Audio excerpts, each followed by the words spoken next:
think, is this geopolitical tension going to, derail the India growth story, if at all, or is it something of a dip which should be used as a buying opportunity? That's the question we are posing to Sahil Kapoor. He's, of course, the head of products and market strategist at DSP Mutual Fund, joining us on the show. Sahil, hi, good to be speaking with you. It's been a while.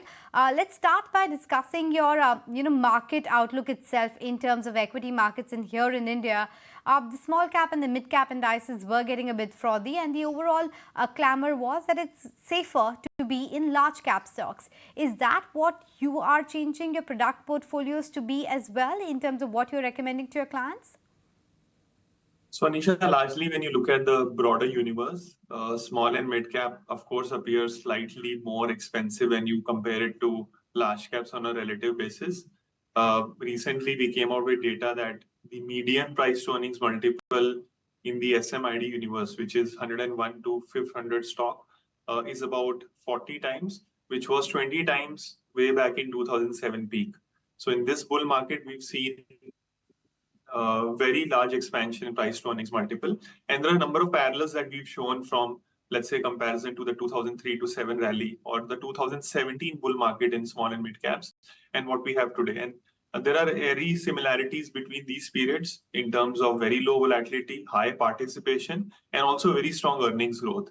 So all three ingredients have been very similar across these cycles. At this point in time, it does appear that mid and small caps are relatively more expensive, and I think possibly only staggered purchases could be meaningful in that category. Large caps, as you said, relatively better, but in itself, this category itself is not very cheap. So we are not as if trading at average or below average valuations. We are still trading at 23 times, which is way beyond our long-term average valuations. So for example, if you go back to the biggest bull market between 2003 to 7, at that point, the average multiple for a Nifty was 17 and a half times, which is today at 23 and a half times. So we are away from even our best bull market multiple. So I think it is more logical to be cautious right now. Market is building up very large earnings growth trajectory over the next 1 or 2 years or 3 years. And I think some of those numbers does appear to be a little shaky. Those earnings estimates that may not get realized as we go ahead. So the Goldilocks scenario is already priced in, and that's why perhaps there's more risk on the downside. So time to get a bit more cautious in the market. But at the portfolio level itself, then Sahil, what are you recommending clients? Because precious metal has been doing very well, whether it's gold and now silver is also catching up. Are you recommending increasing the weights in precious metal right now? So to be honest, we've been, looking at precious metal for some time now. This is not the start of what I would call a more positive outlook on precious metals. We've been, looking at and holding some of these metals like gold and silver in some of our strategies. So outlook has been fairly positive. The recent price increase, of course, has, brought these metals into the limelight. But if you look at the last 5 to 7 years overall in USD terms, precious metals have not done well. And at the same time, if you were to, create a checklist of what drives a precious metal bull market, let's say huge amount of indebtedness created globally, huge amount of increase in money supply, at the same time, very large central bank buying. The only missing ingredient from a precious metal bull market was lack of investor participation from institutional investors. And largely, I think gold being a very reflexive asset class, usually when it starts to perform, when it enters momentum, you will see large institution will also participate. In this rally, the initial thrust came from very large central bank buying.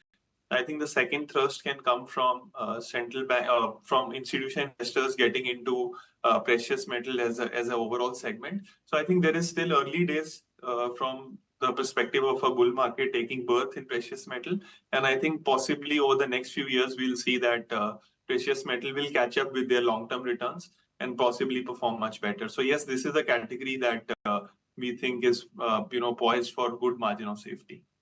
Okay, point taken. So it's not just the start perhaps of the precious metal rally. There is much more to go, and that's the verdict coming in. But Sahil, there has been this renewed interest about foreign investing as well. Now, of course, a lot of houses had stopped the foreign investments, but seems like it's picking up again. And US, of course, market has been doing quite well, and China, as per people, is very, very cheap right now. What are you recommending your clients right now in terms of investments into China or US? Or is it more that the Indian markets are probably doing quite well? The growth story is quite intact. So for long term, it's better to stick to India. So, Anisha, I think it clearly depends on the kind of investor preference that we have. So, if you look at, let's say, an equal weighted basket of Indian stocks, global stocks, gold, and let's say Indian debt, 25% each, over a 25-year cycle, it does give you 11.5% kind of returns, post tax, which is excitingly great. And with drawdowns, which are maybe 40% lower than just Indian equities. So it gives you a good mix of, let's say, slightly lesser volatility and possibly much better outcomes over the longer term. So you don't face too much of a volatility. So global exposure, I think, is something which possibly helps your portfolio over the longer term. At this point in time, I think overseas investment limits are curtailed.